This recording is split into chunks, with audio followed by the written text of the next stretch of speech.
दोस्तों, एक बार फिर से मैं अपने चैनल इंग्लिश बोलो नंबर 1 में आपका बहुत बहुत स्वागत करता हूं। और आप सभी को मैं धन्यवाद देता हूं कि आप लोगों ने इस बार बहुत सारे लोगों का कमेंट्स था। आप लोगों में से भिन्न भिन्न प्रकार के कमेंट्स आए हैं और उस कमेंट्स के अकॉर्डिंग मैं प्रयास कर रहा हूं इस वीडियो में कि जो आपकी डिमांड है या आपने जो हमें सुझाव दिया, तो हम उस सुझाव के अनुसार इस वीडियो को बनाने का प्रयास कर रहे हैं। सबसे पहले तो कि हम आपको तहे दिल से धन्यवाद देते हैं इस बात के लिए कि आपका कीमती सुझाव मेरे पास में आया, क्योंकि यह सत्य है कि मैं सिर्फ वीडियो बनाने के लिए या पढ़ाना जानता हूँ। हमारे वीडियो में कहाँ से कमी है, हमें और बेहतर क्या करना चाहिए, क्योंकि इसका एनालिसिस आप हमारे व्यूअर्स हैं। तो जो दर्शक होते हैं आपके पास में एक पारखी नज़र होता है, क्योंकि अंडरस्टैंडिंग प्रोवाइड करने में कहाँ मैं मिस्टेक कर रहा हूँ, कौन सा सेक्शन है जो सेक्शन के द्वारा आपको समझने में तकलीफ हो रही है, आप नहीं समझ पा रहे हैं, या मेरी कौन सी ऐसी क्वालिटी है जो क्वालिटी आपको जो इन्हेंस होनी चाहिए वो इन्हेंस नहीं हम कर पा रहे हैं, उसमें इम्प्रूवमेंट नहीं हो पा रहा है, जिसके वजह से आपको दिक्कतें आ रही है। तो इन तमाम चीज़ों को जब आप अपनी कमेंट्स में लिखते हैं तो मैं उसको सुधारने का प्रयास करता हूँ। इसलिए आप तमाम हमारे दर्शकों को, जो भी हमारे वीडियो को देख रहे हैं, हम धन्यवाद देते हैं। खास करके वैसे लोग जो हमें सुझाव देते हैं अपने कमेंट्स के द्वारा, उनको तहे दिल से धन्यवाद करते हैं। और एक बार पुनः आपसे निवेदन करेंगे कि आज का वीडियो बहुत ही महत्वपूर्ण होने वाला है, बहुत ही खास होने वाला है। क्योंकि होता है ना कि कभी कभी हम लोग ऐसे ऐसे चीज बीच बीच में बोलने के लिए आ जाता है, या कोई ट्रांसलेशन पूछ देता है जानने के लिए, हमारी मेरिट का टेस्ट लेने के लिए कि देखते हैं इसके पास में कितनी जानकारी है। तो उस समय पर जाने के बाद कहीं उस जगह पे बैठे हैं जहां पर एक प्रेस्टीज की बात आ जाती है, डिग्निटी की बात आती है, कोई पूछ देता है और नहीं बताते तो बड़ा इंसल्ट फील करता है। और I think that is not proper.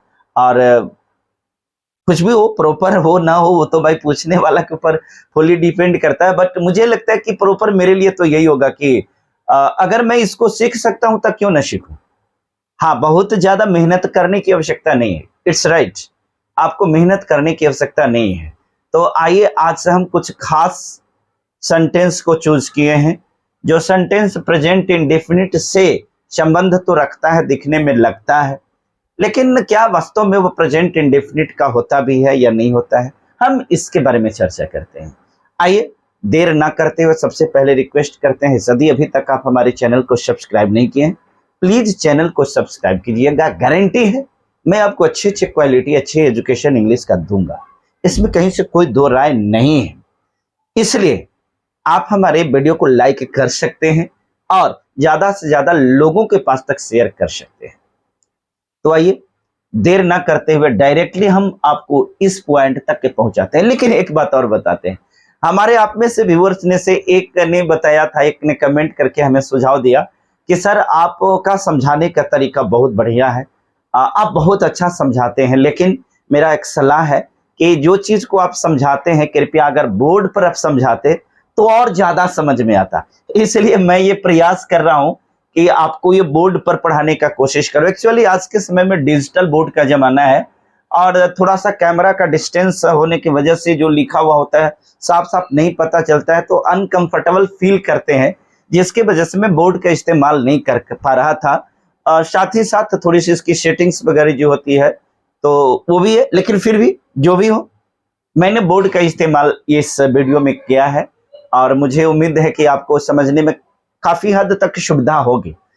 और हमारे एक और भाई ने वो कमेंट किए थे कि सर आपका जो वीडियो है, हमारा सुझाव है कि आप तो बहुत अच्छा समझाते हैं, आपके वीडियो के द्वारा बहुत हमें लाभ मिल रहा है, हम सीख रहे हैं, परंतु थोड़ा सा वीडियो को और लंबा कीजिए, क्योंकि 10 मिनट से ज्यादा का वीडियो नहीं होता है। सच बात है, मेरा वीडियो 10 से 14 मिनट, हार्डली 14 मिनट का, कभी कभी एक आध वो चला जाता है। बाकी मैं 10 मिनट के से बस टारगेट रखते हैं कि 10 के अंदर में या 10 से 1-2 मिनट ज्यादा हो जाए तो हो जाए, बस यही प्रयास होता है।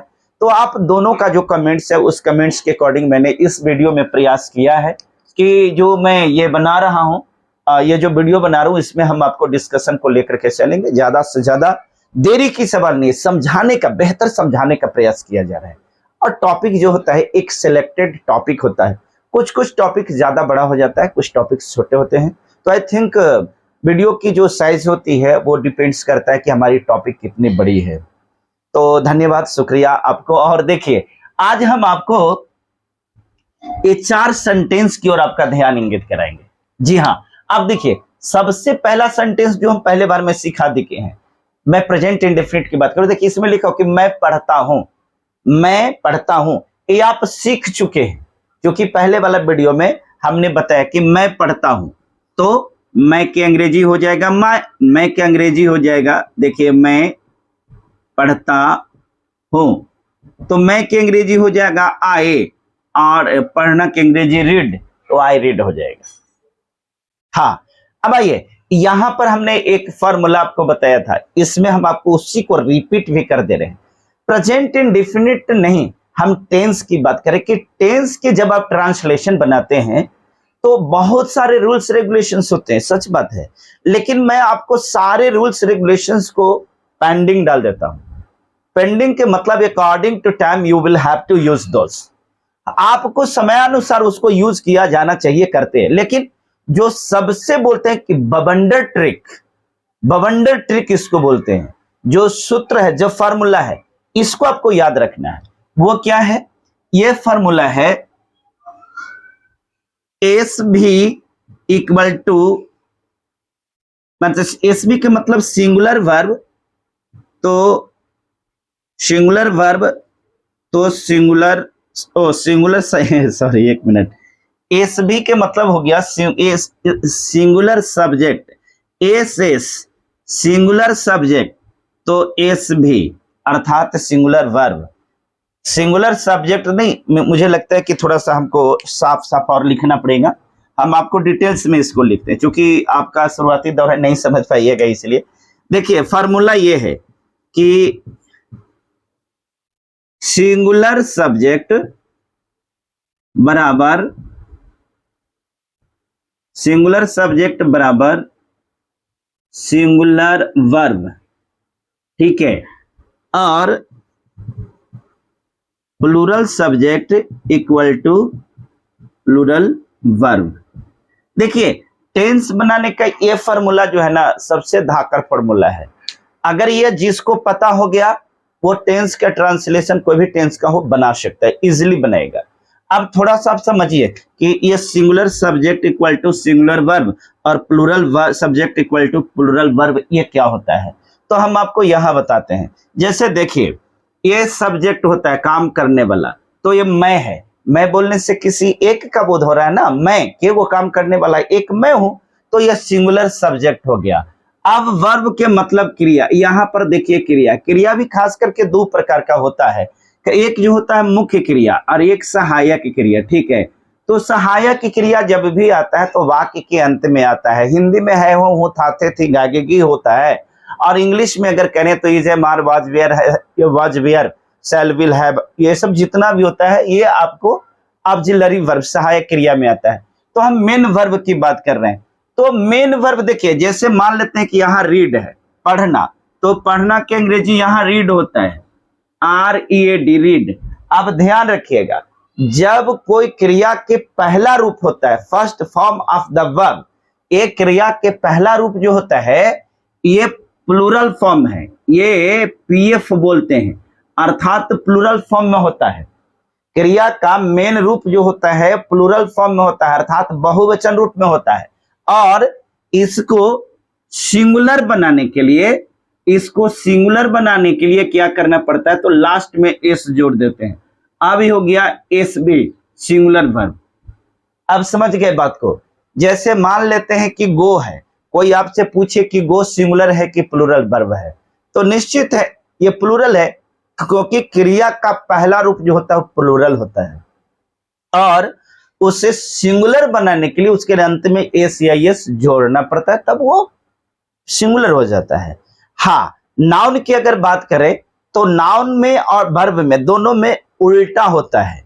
किसी नाउन के अंत में, किसी नहीं कह सकते हैं, कहने का मतलब अधिकांशतः नाउन के अंत में एस या एस जब जोड़ते हैं तो वो प्लूरल होता है, लेकिन जब किसी क्रिया के लास्ट में एस या एस जोड़ते हैं तो वो सिंगुलर होता है।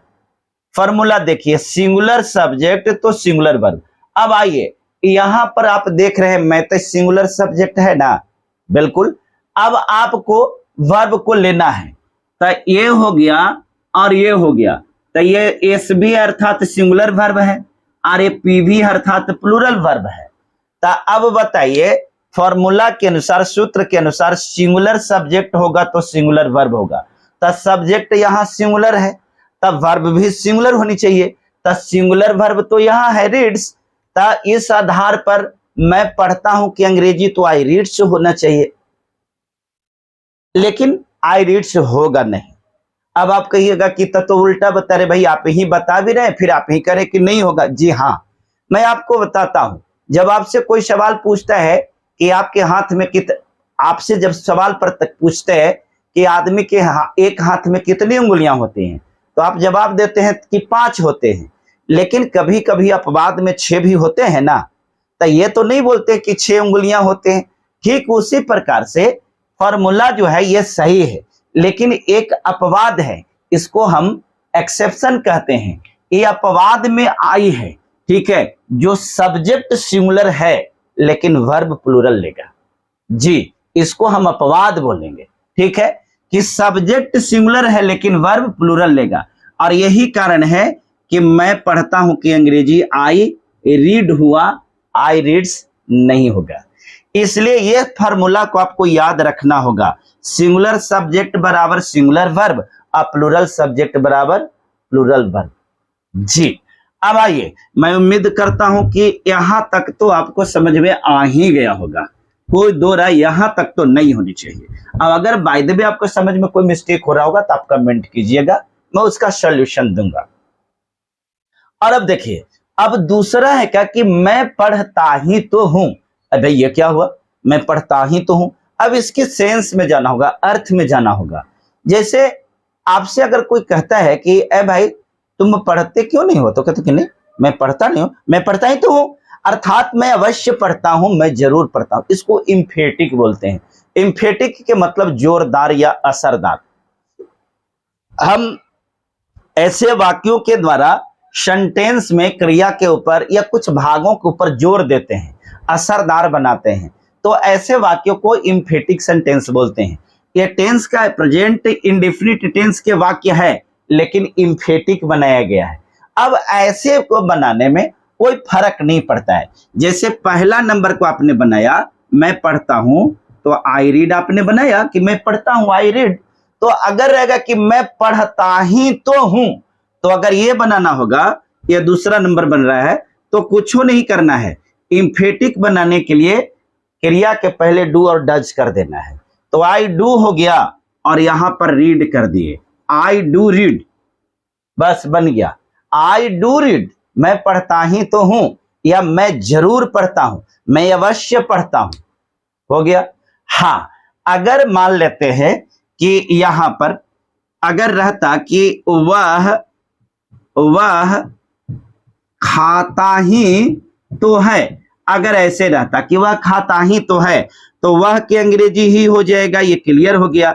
अब आपको मालूम है कि क्रिया है खाना, तो एक पहले डू तो नहीं लगेगा, इसलिए कि सिंगुलर सब्जेक्ट है तो सिंगुलर वर्ब होगा ना, तो डू क्रिया को भी ये कर देंगे तो डज होगा। अब देखिए सिंगुलर सब्जेक्ट तो सिंगुलर वर्ब हो गया, और जब डू डज डिड वाक्य में आता है ना तो क्रिया पहला रूप में हो जाता है, तो खाना की अंग्रेजी ईट हो गया, ये बन गया ही डज इट, वह खाता ही तो है, वह खाता ही तो है। अब इस प्रकार से आपको प्रैक्टिस करना है कि मैं जाता ही तो हूं तो आई डू गो, मैं पढ़ाता ही तो हूं तो आई डू टीच, मैं खेलता ही तो हूं तो आई डू प्ले, वह रोता ही तो है ही डज वीप, वह हंसता ही तो है ही डज लाफ, वह पढ़ाता ही तो है ही डज टीच। इस प्रकार से आपको इसको क्या करना है, प्रैक्टिस करते जाना है।